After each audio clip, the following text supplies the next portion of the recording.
Hi, this is Dennis from Never Stop Trucking. In this video, we will be talking about the IRP. It's for heavy-duty trucks. Owner-operators and carriers will have to register their trucks. I speak to a lot of owner-operators and drivers, and there are a lot of misconceptions about this program, and some of them will do mistakes, and these mistakes can cost them thousands of dollars and weeks of time in order to correct them. So to prevent that, I decided to make this video, and I will be talking about the correct ways to do this, waiting times in different states, and the permits that you will need. IRPs are usually located in the capital cities of each state. For example, here in Michigan, they're located in Lansing.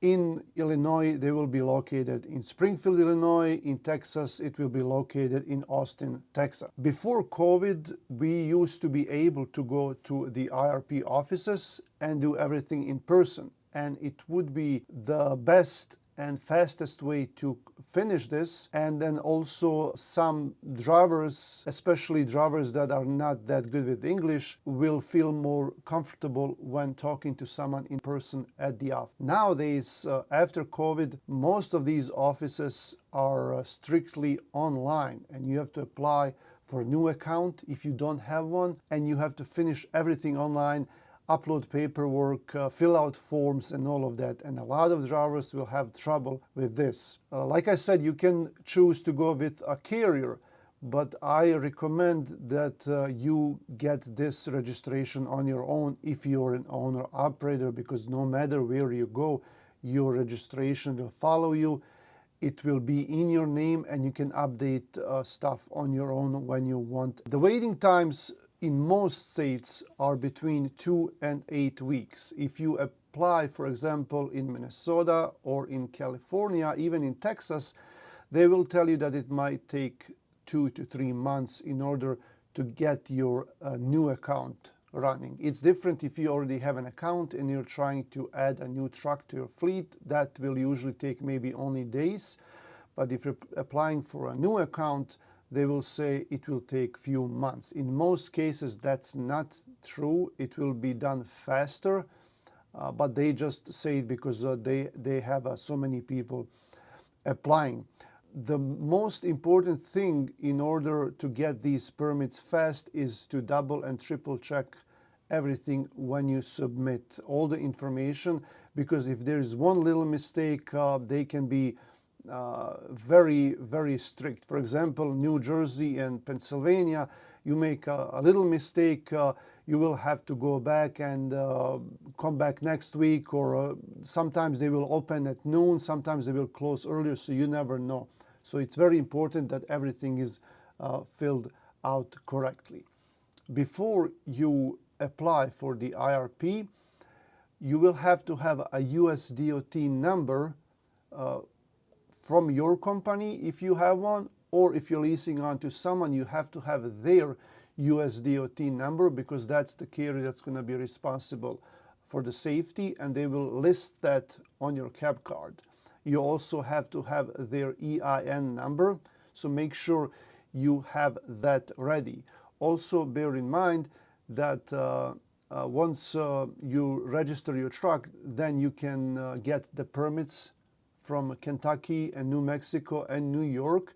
But if you don't have the plate number, for example, if you have a temporary permit, you will not be able to go through Kentucky or New Mexico or New York without that plate. There are a few documents that you need in order to apply for the IRP. The first one is the title, the truck title. It has to be in your name or in your company name, the one you're planning to use for the IRP account. Some states will allow you to go with the application for title. So if you go to your DMV office, or Secretary of State, as they call it here in Michigan, you can apply for a title. And sometimes it will take them days or weeks to get the title. So instead you get this proof of the application. And sometimes you can use that instead of your title. But you have to have a title or the application for the title in your name in order to get this truck registered. You also have to pay highway tax for that year for that truck. Just so you know, each truck has to have their own highway tax paid. It's not for the company, it's for each truck. And that's $550 per year, and that goes to the IRS. You can do this directly with the IRS. You can go to a local IRS office and pay for this tax, or you can use some of these online services that will do that for you, and you pay them a minimal fee in order for them to complete it. I use a simple truck tax, and you can Google that online, and they charge you, I think it's around $8 per transaction. So you pay $8 with your debit card or credit card to them, and they will submit it to the IRS on your behalf. And then you have to pay, of course, the $550 fee. That's usually done through your account number and routing number. They will submit that to the IRS, and usually that will be ready in minutes. The receipt will be ready in minutes, and you can use that right away with your IRP office as a proof of the payment. The highway tax form is also called 2290. So if you hear a term 2290, that's what it is. That's the highway tax. The next thing that you need is the insurance. Most states will not let you register your truck without a physical insurance or bobtail insurance. Those insurances are very similar, so you have to have either one. I'm not going to go into differences between that, but if they say physical or bobtail or non-trucking liability, that's the same insurance, and that will insure your truck if it's not under dispatch. And that insurance goes by the value of the truck. You can kind of know how much that insurance is going to be because it goes off the percentage of the value. That percentage is usually between 5 and 10% from the value of the truck. For example, if your truck is worth $50,000 and your insurance gives you a quote for 5% of the value, which is really good nowadays. Usually right now it's more than that. That would be $2,500 per year. Some states will also require you to have the liability insurance. For example, in Florida, you will not be able to register a truck without the liability insurance, and that one is expensive. That one can be anywhere from like $10,000 to $20,000 a year, and that goes through the company you're leased onto. So if you're planning to lease your truck to someone, you have to ask them for that insurance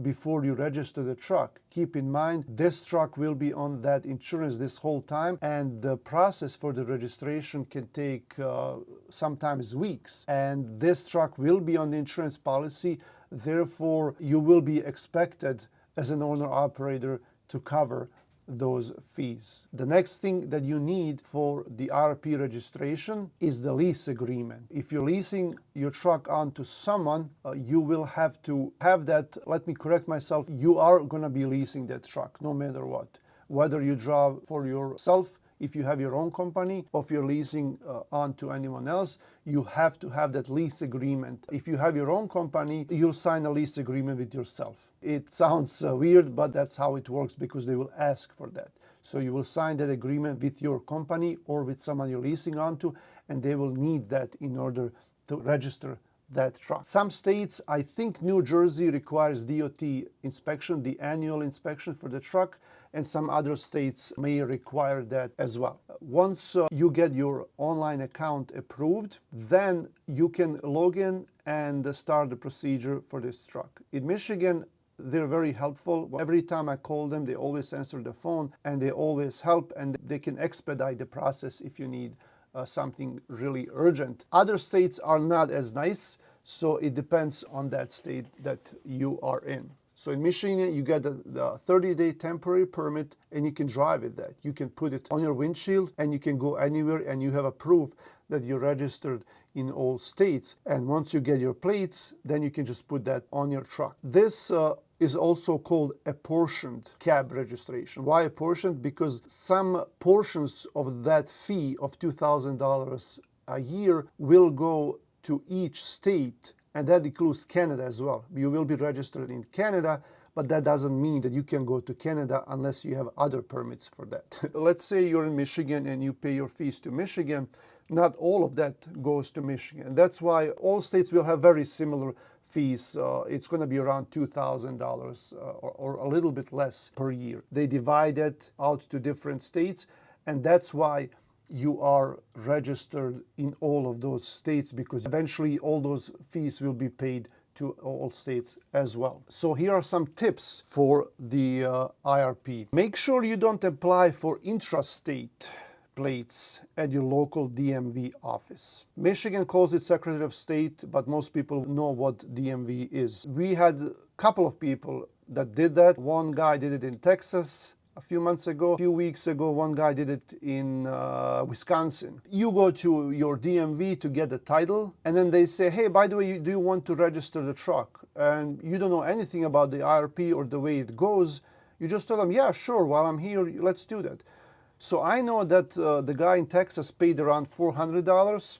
Here in Michigan, to stay intrastate, it will be around $500. But in Wisconsin, they charge this guy $2,100. And I think he went back later, and they said they will refund that money to him. So I don't know if he got the refund, but I think they told him that they will refund it. But still, because they didn't know how it works, and he told them, I will go over the road. And they said, yeah, that's fine. And when he spoke to me and he sent me a picture, and I told him, no, this is not the IRP. Call the IRP and ask them. So when he called them, they said, no, that's wrong.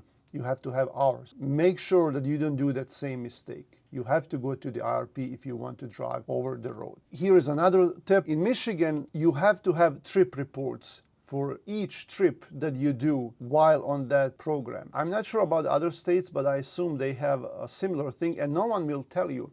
When you apply for plates in Michigan here, they will not tell you you have to have these trip reports, but they can come and audit you, and then you will find out the hard way that you had to have it, because they did that to me a few years ago. They audited our IRP program. And if they don't find all the trip reports for all the trucks, you're going to pay a big fine. It's going to be thousands of dollars. So make sure you ask in your IRP office if you have to have the trip reports, how to fill them, and how often do you have to fill them, and do they have a template form for you that you can use, because you might be using a template that they don't approve, and then they're not going to find those forms valid. I hope this video will help you with the IRP. If you have any questions, leave me a comment here. The IRP is something that you have to have. If you don't have it and someone pulls you over at a weigh station, or DOT pulls you over, or state police in a different state, and you're not registered, they will put you out of service until you can prove to them that you have the IRP plates. And I'm also talking about that from experience, because we had one owner here that tried to do that, and they found out at the weigh station, and they held the truck until he was able to produce a proof of the IRP. This is Ennis from Never Stop Trucking. If you're interested in working with us, let me know. Our information is in the description of this video. Have a great day.